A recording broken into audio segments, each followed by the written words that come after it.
We prayed about it, and so we opted to take the casts off, and we've done massage therapy on her. And I have a deep belief, in fact, I have never doubted it, that through the Lord's healing power, she will be healed.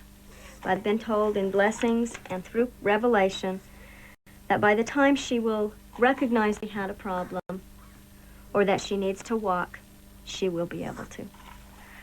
I've never thought about it being 10 years down the road because I just, it's hard to explain. I have a knowledge. I know she will be healed. It has strengthened my desire to be more like Christ. What a miracle it will be to be able to heal her through the power of the priesthood. I mean, Christ used to do that in his day all the time. Why can't we now? And I believe if I increase my faith to a point where it will happen, and I know it will.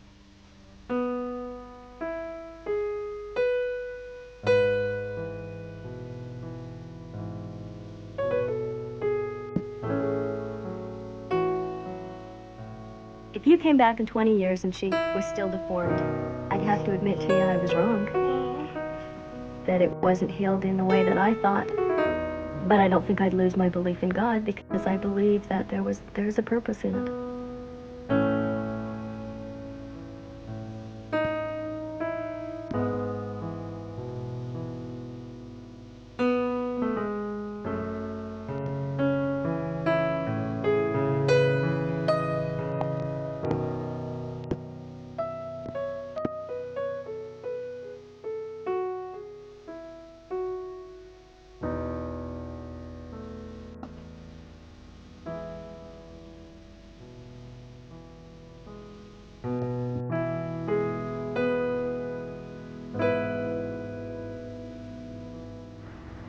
As promised, an amazing insight into an extraordinary world. Next week, we examine a religious movement much closer to home. University students were once in the forefront of radical change and liberal thinking. Today, on campuses around the country, conservative Christians are setting the agenda. One group, calling themselves the Evangelical Union, are now the largest student organisation at one of our most prestigious universities. I grew up as a Christian. I knew that when I came to uni I wanted to live as a Christian, and I thought that a good context to do that would be a Christian group. It's flaky, it's bubblegum theology. It doesn't fit biblical radicalism, doesn't fit biblical theology at all. That's University Evangelicals, next Sunday night on Compass. I'll see you then. Good night.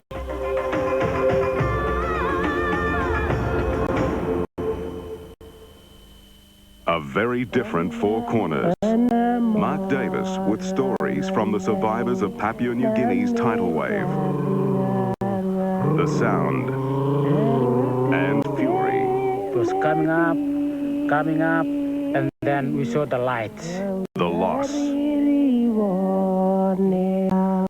Now they're rebuilding and face an agonizing choice. Four Corners, 8:30 Monday. 100 days around the world without my niece Matilda. Race around the world, Monday night, 9:30. Body begins 9:30 Thursday, ABC.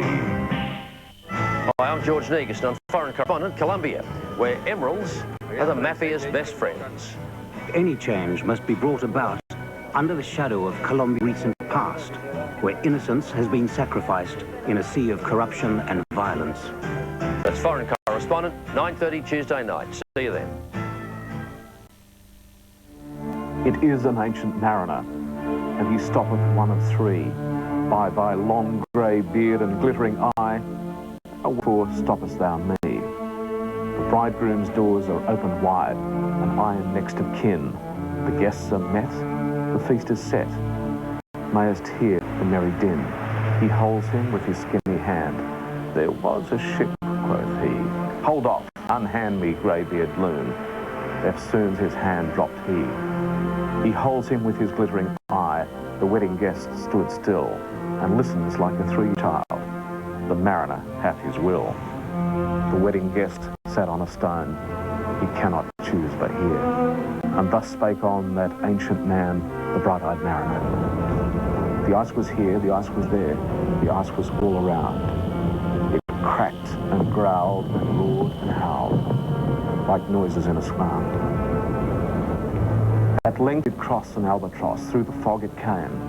As it had been a Christian soul, we hailed it in God's name. It ate the food it ne'er had eat, and round it flew. The ice did split with a thunder fit, the helmsman steered through. And a good south wind sprung up behind, it cross did follow, and every day, for food or play, came to the mariner's hollow. In mist or cloud, on mast or shroud, it perched for vespers 9, whilst all the night, through the fog smoke white, glimmered the white moonshine. God save thee, ancient mariner, from the fiends that plague thee thus. Why lookest thou so? With my crossbow, I shot the albatross. Why not vote for your favourite poem for National Poetry Day? Call 1-900-1076-36 or visit our National Poetry Day website.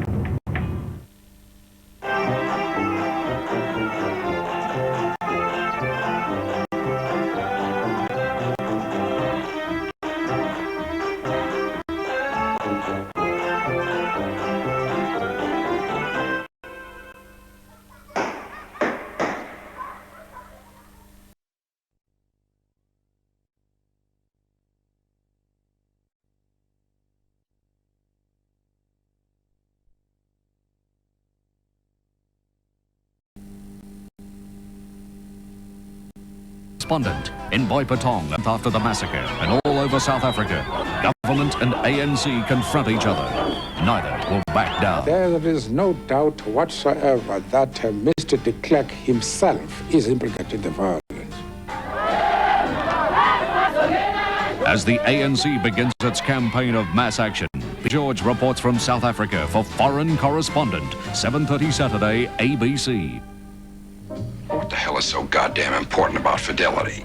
Charlie, you're turning into a male nymphomaniac. But all that's about to change. How's your love life? Well, I find I can take a man out with the trimmings and get him in the sack for just under $50. When Walter Matthau meets Glenda Jackson. We'll have had a world romance and I'll be left with an empty feeling in the pit of my stomach. That's gallbladder. I'll operate, you'll feel like $1 million. I'm Dr. Nichols. Making a house call? Calls 8:30 tonight on ABC.